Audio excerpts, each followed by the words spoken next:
Mga awit, ika-47 kabanata. Magdiwang ang lahat ng mga nilikha. Pumalakpak kayong may awit at tuwa bilang pagpupuri sa Diyos na dakila.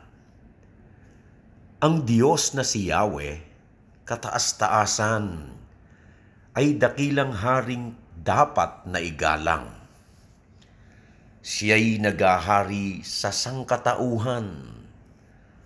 Tayo'y pinagwagi sa lahat ng tao, sa lahat ng bansay na mahala tayo.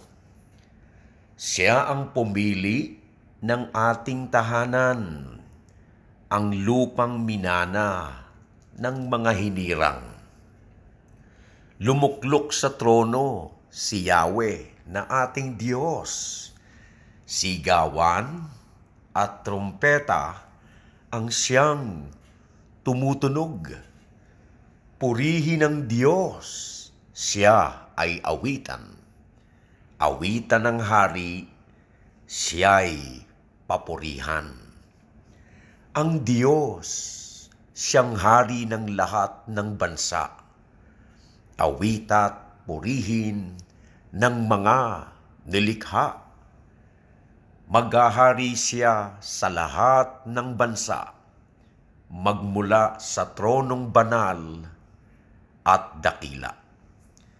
Sa mga hinirang ng Diyos ni Abraham, sasama ang mga pamunuan ng lahat ng bansa sa sandaigdigan.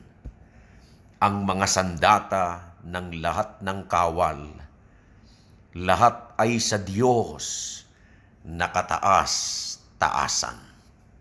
Mga awit, ika-47 kabanata.